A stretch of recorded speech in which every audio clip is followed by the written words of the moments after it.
नमस्कार, मैं हूं अशोक श्रीवास्तव और हमारे खास कार्यक्रम पूरा सच में आपका स्वागत है। खबरों की दुनिया में पूरा सच बहुत जरूरी होता है, क्योंकि झूठ से भी खतरनाक होता है अधूरा सच, और उसी तरह खतरनाक होती हैं अधूरी खबरें। इसलिए हर खबर का पूरा सच हम आपको बताएंगे, वो भी तथ्यों, तर्कों और सबूतों के साथ। तो आइए बिना देर किए देखते हैं आज का पूरा सच।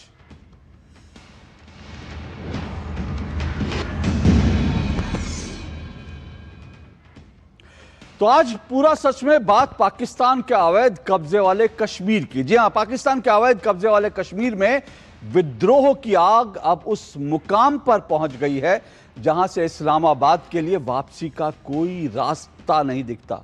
ज्वाइंट अवामी एक्शन कमेटी के आह्वान पर आज मुजफ्फराबाद की छाती पर चढ़ रहा लॉन्ग मार्च महज कोई विरोध प्रदर्शन नहीं, बल्कि ये उस दमनकारी जालिम हुकूमत के खिलाफ पीओके की आवाम का खुला और आखिरी इनकलाब है, जिसने दशकों तक इस पूरे खित्ते को सिर्फ नोचा है, निचोड़ा है और यहां के बेकसूर लोगों पर जुल्म और सितम के पहाड़ तोड़े हैं।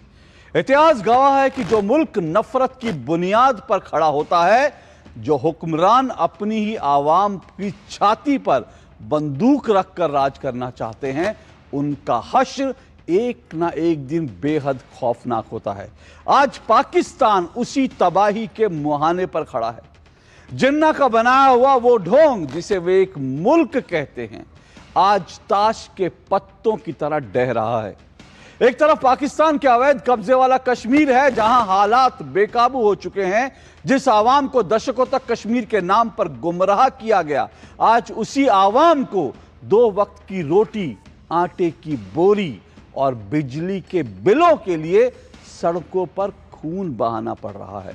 इसलिए अब पीओके की सड़कों पर उतरी लाखों की भीड़ चीख चीख कर कह रही है कि हम पाकिस्तान का हिस्सा नहीं है, हमारा तुमसे कोई वास्ता नहीं है और हमें पाकिस्तान से आजादी चाहिए।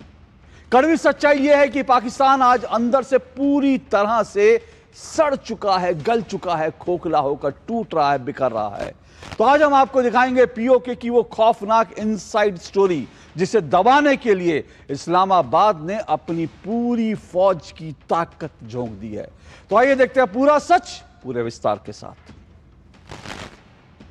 पाकिस्तान के अवैध कब्जे वाले कश्मीर यानी पीओके की धरती पर जो हो रहा है, उसकी कल्पना भी इस्लामाबाद के हुक्मरानों ने नहीं की होगी। रावलाकोट, मीरपुर और कोटली जैसे जिलों से उठा ये जनसैलाब आज मुजफ्फराबाद की तरफ बुलंद हौसले की तरफ बढ़ चला है। सुगनौती और मथियाला मेरा में हुई ताज़ा खूनी झड़पों में 7 प्रदर्शनकारियों की मौत हो चुकी है, लेकिन संगीनों के साए और गिरती लाशों के बावजूद आवाम के कदम थमे नहीं हैं। इस्लामाबाद ने बातचीत की मेज सजाने की बजाय हमेशा की तरह लाठियों, गोलियों, इंटरनेट ब्लैकआउट और अंधाधुंध गिरफ्तारियों का सहारा लिया है। लेकिन इस बार दाव उल्टा पड़ता हुआ दिख रहा है। जेएसी के शीर्ष नेताओं को जेल में डालकर पाकिस्तानी सरकार ने जिस चिंगारी को दबाना चाहा था, उसे अब रौद्र रूप ले लिया है। पीओके में इस वक्त इमरजेंसी जैसे हालात हैं। बाजार बंद पड़े हैं, शिक्षण संस्थान ठप हैं और सड़कों पर सिर्फ विरोध की गूंज सुनाई देती है। जरूरी सामानों की किल्लत से हाहाकार मचा है, लेकिन जनता का गुस्सा इस किल्लत से कहीं ज्यादा बड़ा है। इस बगावत को कुचलने के लिए इस्लामाबाद ने अपनी पूरी ताकत झोंक दी है। मुजफ्फराबाद को छावनी में तब्दील कर दिया गया है, लेकिन पाकिस्तान की हर साजिश नाकाम हो गई है। मौत का खौफ और गोलियों की बौछार भी इन जांबाजों का रास्ता नहीं रोक सकी। इस ऐतिहासिक मार्च में सिर्फ पुरुष ही नहीं, बल्कि हजारों की तादाद में महिलाएं भी कंधे से कंधा मिलाकर सड़कों पर उतर चुकी हैं। जब किसी कौम की औरतें जुल्म के खिलाफ सड़कों पर इनकलाब बुलंद करने आ जाएं, तो समझ लीजिए कि तानाशाही हुकूमत का अंतिम अध्याय लिखा जा चुका है। आप इन तस्वीरों को ध्यान से देखिए। ये पीओके का डेराइक रावलाकोट इलाका है, जहां लाखों की तादाद में कश्मीरी आवाम मुजफ्फराबाद की तरफ बढ़ने के लिए तैयार खड़ी है। हालात यह है कि बौखलाई हुई पाकिस्तानी सेना के अफसर हेलीकॉप्टरों में बैठकर आसमान से इस अंतहीन जन सैलाब की निगरानी कर रहे हैं। आसमान में उड़ता जो हेलीकॉप्टर है आज पाकिस्तान के डर का सबसे बड़ा सबूत है। इस्लामाबाद को यह समझना होगा कि बंदूकों के दम पर जमीन को तो कब्जे में रखा जा सकता है, लेकिन उस जमीन पर रहने वाले इंसानों के दिलों को नहीं। मुजफ्फराबाद की तरफ बढ़ता हर कदम इस बात की तस्दीक कर रहा है कि अब वहां की आवाम में डर का दौर खत्म हो चुका है।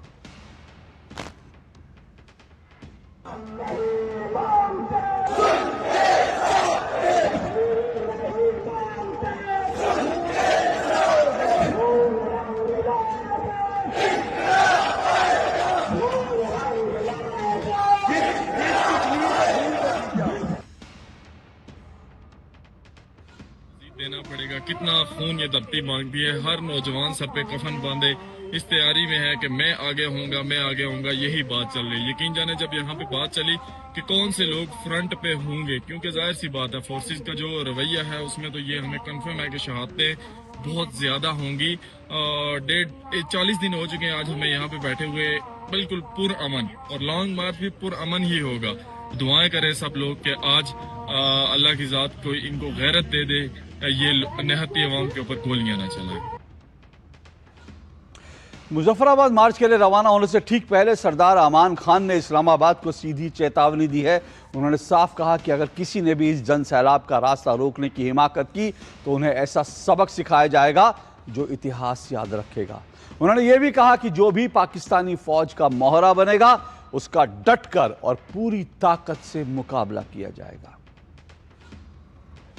हिकमत अमली के साथ आगे बढ़ेंगे, जैसे भी बढ़ेंगे हिकमत अमली के साथ, एक तरतीब के साथ आगे बढ़ेंगे और दोस्त साथी इत्तेहाद में नजर रख के बढ़ेंगे। और अगर किसी जगह पे हम पे हमला हुआ तो कोई भी फिर वापस नहीं जाना चाहिए अपने कामों पर। और जो ऐलान भी होगा, जो भी आपने फॉलो करना है, यहाँ स्टेट से जो ऐलान होगा आपने उसको फॉलो करना है। जो सहूलतकार इस टाइम इनके साथ मिलकर हम पर जुल्म कर रहा है, वो डीसी है, एसपी है, एसी है, वो बाकी कोई है, वो शुरुआती सियासतदान है, इनको मैं कहना चाहता हूँ सारे पुत्र लगने पुत्रों। और ये बात याद रखिए, एक एक गाँव में, एक एक मोहल्ले में इनका मुकाबला करेंगे, एक एक गाँव मोहल्ले में इनका मुकाबला करेंगे। यह चेतावनी इसलिए दी गई है क्योंकि इस्लामाबाद के हुक्मरान बंद कमरों में बैठकर इस महाविद्रोह को कुचलने की साजिशें रच रहे हैं, लेकिन उन्हें अंदाजा नहीं है कि जब जुल्म हद से गुजरता है तो ना बंदूकें रोक सकती हैं लोगों को और ना ही मौसम। पीओके की सड़कें इस वक्त इतिहास लिख रही हैं। एक तरफ अपने हक के लिए सड़कों पर उतरा इंसानों का समंदर है जिसके हौसले के आगे कुदरत का मिजाज भी छोटा पड़ गया है। इस्लामाबाद के हुक्मरान शायद इस खुश फहमी में थे कि मौसम की ये करवट इस आंदोलन की तपिश को थोड़ा ठंडा कर देगी, लेकिन बारिश की बूंदों ने प्रदर्शनकारियों के इरादों को बुझाया नहीं बल्कि उनकी प्रतिज्ञा को और पक्का कर दिया। पीओके की सड़कें इस वक्त इनकलाब इनकलाब के नारों से गूंज रही हैं।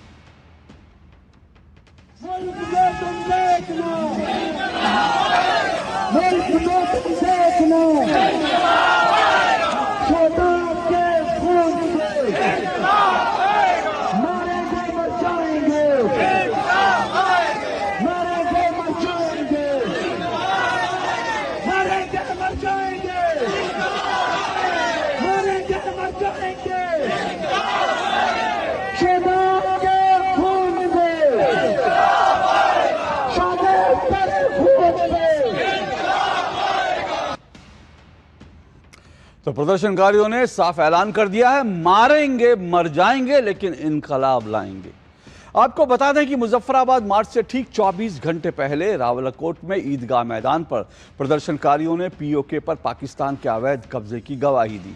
ज्वाइंट अवामी एक्शन कमेटी के नेता सरदार अमान खान ने हजारों की भीड़ के सामने मंच से कहा कि पीओके असल में मकबूजा इलाका है, यानी इस पर जबरन कब्जा किया गया है। अमान खान के इस भाषण ने पाकिस्तान के 78 साल के उस नैरेटिव को ध्वस्त कर दिया जिसमें पाकिस्तान अपने लोगों और कश्मीरियों को समझाता था कि पीओके असल में आज़ाद कश्मीर है।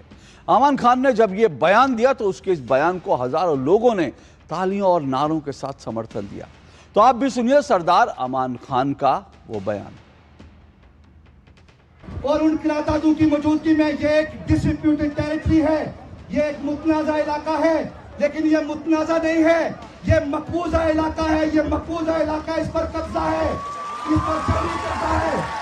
इस तहरीक में शहीद भी हो जाए तो हमें यकीन है हमारी औलादें इस अलम को बुलंद रखेंगी, इस झंडे को बुलंद रखेंगी। हमारी माएँ बहनें बेटियां इस अलम को बुलंद रखेंगी। और फतह से पहले हम सारे मारे जाएं।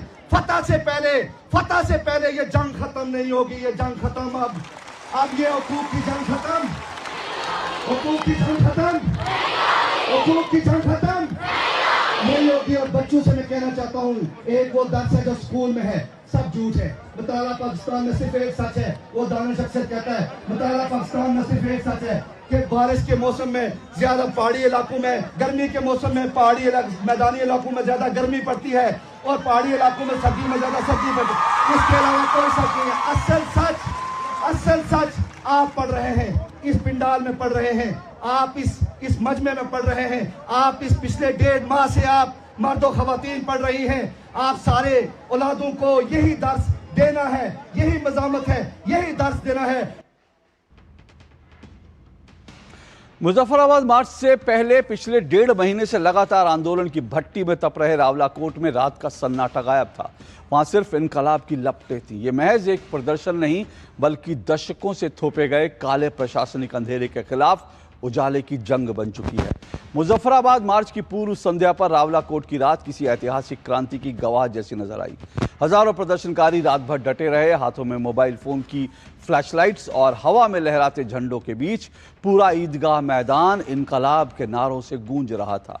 भूखे पेट संगीनों के साय में बैठी इस आवाम ने साफ कर दिया कि इस्लामाबाद ने दमन का जो काला साम्राज्य खड़ा किया है, उसे अब सुबह की पहली किरण के साथ जमींदोज कर दिया जाएगा।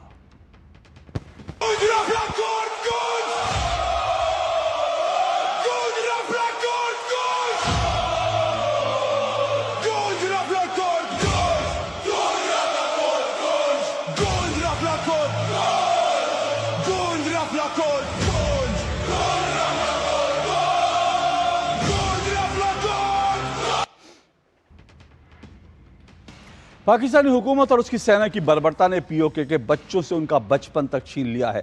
इसलिए ये बच्चे भी पाकिस्तानी सेना के दमन के खिलाफ नारे लगा रहे हैं। ये जो दहशत गर्दी है, ये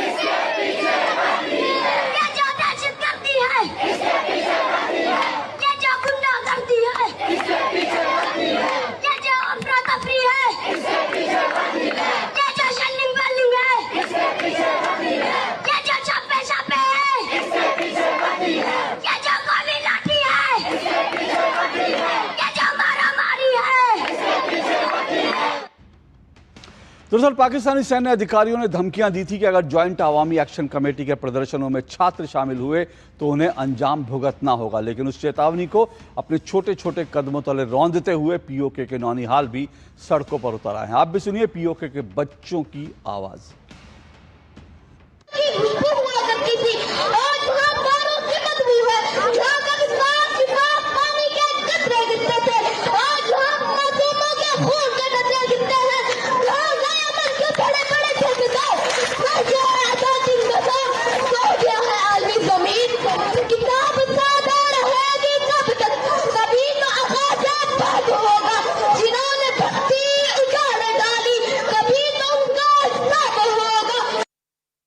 हमें कल भी रोका जा रहा था कि आप धरने में ना जाए। एक्शन कमेटी ने क्या गलत किया? वो तो हमारे अवाम के हक के लिए आवाज उठाए और वो क्या कह रहे हैं, खबरों में कह रहे हैं और धरने यहाँ तक रेजर्स भी कह रहे हैं कि अगर जो लड़के हो, जो बच्चे एक्शन कमेटी में आए हुए, अगर वो पीछे ना गए, उनके पेफॉर्म्स नहीं माने जाएंगे, उनकी चीजें नहीं मानी जाएंगी, उनके शनाख्ती कार्ड नहीं मानेंगे।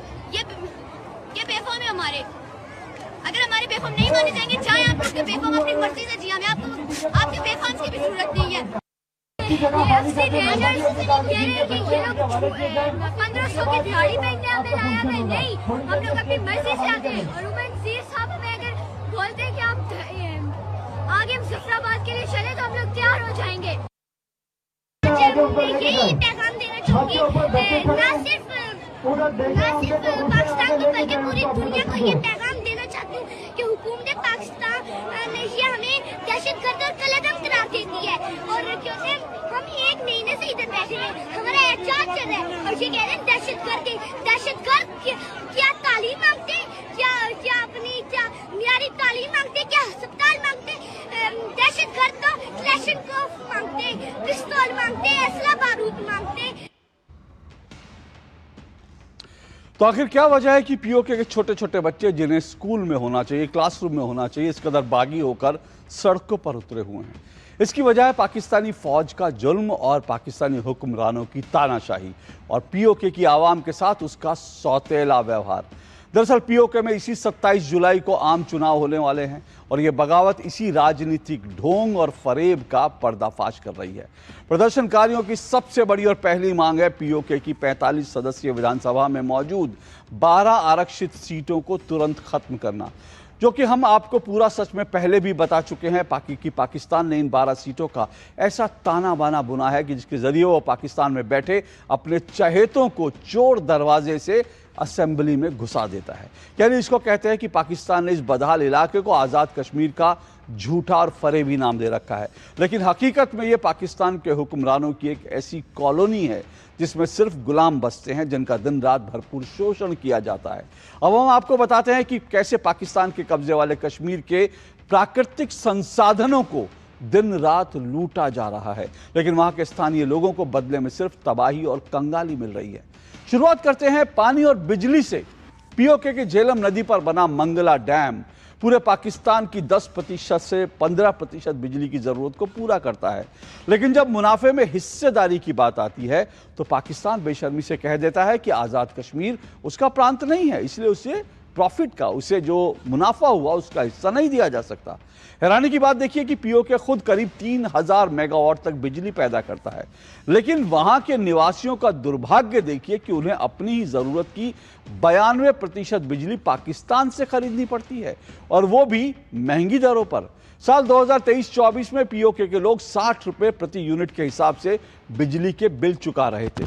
पीओके में कई हाइड्रो पावर प्रोजेक्ट चल रहे हैं जिससे हजारों मेगावाट बिजली बनेगी, लेकिन ये सारी बिजली पाकिस्तान के दूसरे प्रांतों में जाएगी। बड़े बड़े डैम बनाने की वजह से यहाँ की नदियों का रास्ता बदल गया है, जिसकी वजह से पीओके का भूजल स्तर एकदम गिर गया है। सोचिए, जो क्षेत्र पूरे पाकिस्तान की प्यास बुझा रहा है, वहां के लोग अब पानी के गंभीर संकट से जूझ रहे हैं।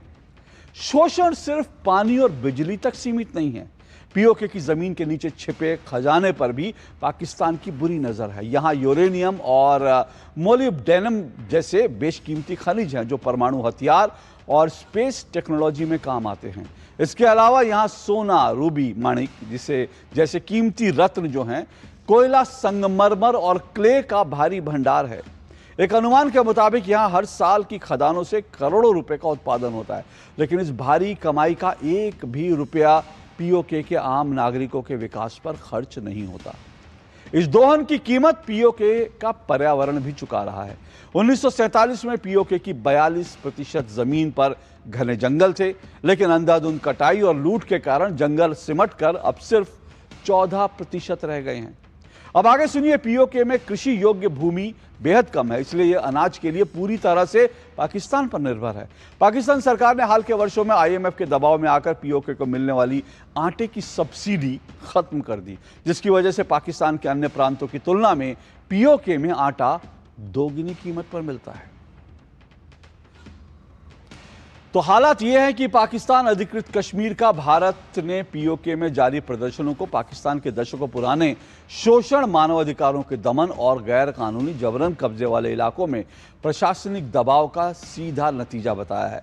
विदेश मंत्रालय के प्रवक्ता रणधीर जायसवाल ने कहा कि शिकायतों का समाधान करने की बजाय पाकिस्तान पुलिसिया दमन कर रहा है और अंतर्राष्ट्रीय समुदाय को उसे जवाबदेह ठहराना चाहिए। The ongoing protests in Pakistan-occupied Jammu and Kashmir are a direct consequence of Pakistan's decades-long systemic exploitation, denial of fundamental rights, and administrative oppression in areas under its illegal and forcible occupation.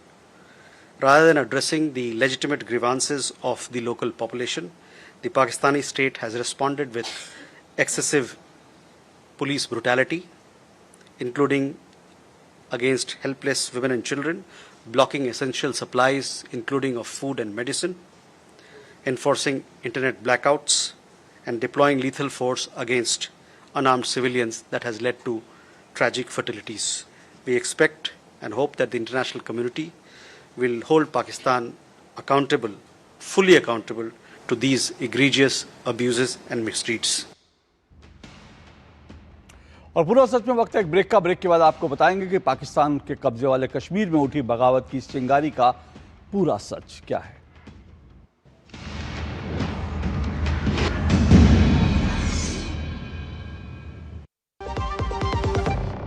असली सपने वो नहीं होते जो हम नींद में देखते हैं। असली सपने वो होते हैं जो हमें सोने नहीं देते। Hi sir. लेकिन क्या इनके सपने साकार होंगे? इतने बड़े ई कॉमर्स ऑर्डर के लिए बहुत इन्वेस्टमेंट लगेगी, कहाँ से लाऊंगी सर? आई एम सॉरी, मुझे किसी और के पास जाना पड़ेगा। क्या हो जाएंगे इनके सपने चकनाचूर? अरे नहीं हुजूर, भारत सरकार की PMFME स्कीम है ना। माइक्रो फूड प्रोसेसिंग यूनिट्स हैं, इनको सपोर्ट करने के लिए हमारी सरकार क्रेडिट लिंक सब्सिडी दे रही है। अपना माइक्रो फूड प्रोसेसिंग यूनिट शुरू करने या बढ़ाने के लिए पाए 35% सब्सिडी, अधिकतम 10 लाख तक, जिसे अब फूड प्रोसेसिंग और पैकेजिंग की मशीनरी के साथ ले सकते हैं तकनीकी सहायता भी। आज से हम सॉस और चटनी का भी काम शुरू करेंगे। मदद करे सरकार तो बढ़ता रहे व्यापार।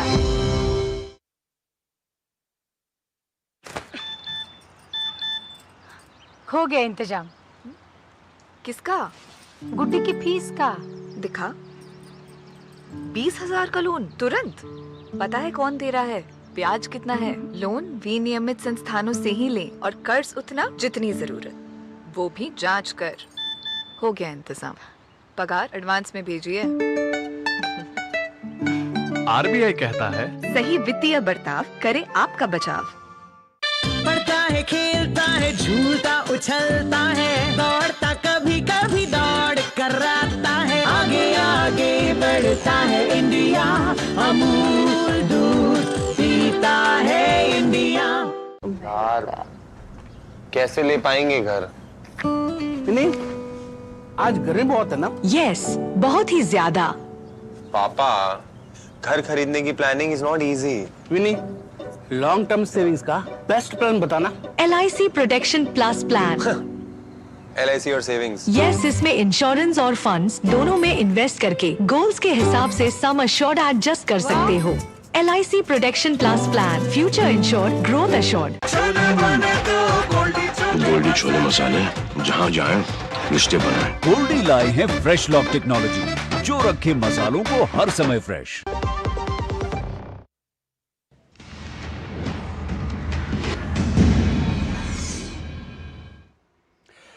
ब्रेक के बाद पूरा सच में आपका एक बार फिर स्वागत है। दशकों से पाकिस्तानी सेना POK में दमन कर रही है और वहां आतंक फैला रही है। POK के तमाम संसाधनों पर पाकिस्तानी सेना और सरकार ने कब्जा कर रखा है, लेकिन बदले में POK के बाशिंदों को मिलती है भूख, बेरोजगारी, महंगाई, अशिक्षा और बीमारियां। यही वजह है कि अब POK में बगावत की चिंगारी भयंकर आग में बदल चुकी है। इससे बड़ी बात तो यह है कि अब खुद POK के लोग खुलेआम ये मांग कर रहे हैं कि उन्हें भारत का हिस्सा बना दिया जाए, और इसकी वजह यह है कि भारत के कश्मीर में पिछले एक दशक में शानदार विकास हुआ है, वहीं पाकिस्तान का POK नर्क से भी बदतर बनता जा रहा है। आइए अब आपको हम ले चलते हैं, बताते हैं कि कश्मीर और पाकिस्तान के कब्जे वाले कश्मीर में कितना बड़ा अंतर है। हमारे जम्मू कश्मीर का बजट करीब 41,000 करोड़ का है, 41,000 करोड़। वहीं POK का बजट सिर्फ 680 करोड़ रुपए का है। जम्मू कश्मीर में प्रति व्यक्ति आय 1,54,000 है, वहीं POK की प्रति व्यक्ति आय 45,000 रुपए है। जम्मू कश्मीर में जहां 35 यूनिवर्सिटी है, वहीं पाकिस्तान के अवैध कब्जे वाले कश्मीर में सिर्फ 6 यूनिवर्सिटीज हैं। जम्मू कश्मीर में जहां 2,812 हॉस्पिटल्स हैं, वहीं पाकिस्तान के कब्जे वाले कश्मीर में सिर्फ 23 हॉस्पिटल हैं। हमारे जम्मू कश्मीर में बिजली का रेट सिर्फ 4 रुपए के आसपास है, वहीं POK में लोगों को 60 रुपए प्रति यूनिट में बिजली मिलती है, जबकि POK पूरी तरह से पाकिस्तान के लिए बड़ी मात्रा में बिजली का उत्पादन करता है। तो ये फर्क समझिए, ये फर्क जो है आंकड़ों की इस तस्वीर से आपको पूरी तस्वीर समझ आ जाएगी कि ये खेल कैसे बदल गया। बहरहाल वक्त एक छोटे से ब्रेक का है, ब्रेक के बाद जल्द लौटते हैं।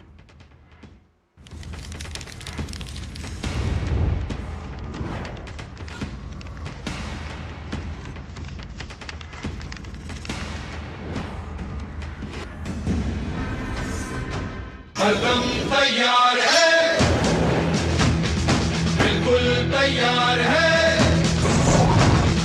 हरदम तैयार है, बिल्कुल तैयार है, जी जाने से तैयार है, इसीलिए तो हम लहरों के पहरेदार हैं। जय भारती, जय भारती, हम हैं नौसेना, हम हैं भारत के सारथी। जय भारती, जय भारती, हम हैं नौसेना, हम हैं भारत के सारथी, सारथी, सारथी। हर जीत की शुरुआत होती है छोटे छोटे कदमों से, और हर छोटी तैयारी बदल सकती है पूरा नतीजा। क्योंकि मैदान हो या जिंदगी, छोटी से छोटी तैयारी ही देती है प्रोटेक्शन, और प्रोटेक्शन ही देता है भरोसा।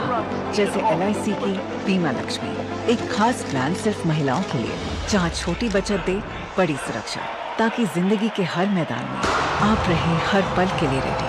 LIC बीमा लक्ष्मी, रखे हर पल के लिए रेडी। काम रुकना नहीं चाहिए, पर खुजली रुकनी चाहिए। इसलिए सपट डॉक्टर स्किन लोशन, काम चालू खुजली बंद। 128 सालों से दांत का आखिरी इलाज। जब धरती चीर कर निकलता है लोहे का पत्थर और मिलता है मोंगिया के जोश से, फिर तपता है, पिघलता है और बनता है फौलाद। अब होता है सरिया सारी खूबियों के साथ। मोंगिया स्टील, मजबूत देश का मजबूत सरिया। देखिए, सिर्फ मेरे कहने पर टर्म इंश्योरेंस मत लीजिए। अगर आपको ये चिंता है कि दुर्भाग्यवश आपके बाद परिवार का क्या होगा, तब टर्म इंश्योरेंस लीजिए। अगर आप एक जिम्मेदार पिता हैं, पति हैं, तब टर्म इंश्योरेंस लीजिए पॉलिसी बाजार से। या छोड़ दीजिए परिवार को किस्मत के भरोसे। पॉलिसी बाजार पे 1 करोड़ का टर्म इंश्योरेंस सिर्फ 410 रुपए हर महीने से शुरू होता है। गोल्डी छोले मसाले, जहाँ जाएं रिश्ते बनाएं। गोल्डी लाए हैं फ्रेश लॉक टेक्नोलॉजी, जो रखे मसालों को हर समय फ्रेश। तो बहरहाल आज पूरा सच में इतना ही। मुझे और मेरी पूरी टीम को दीजिए अनुमति। कल आपसे फिर मुलाकात होगी। फिलहाल नमस्कार।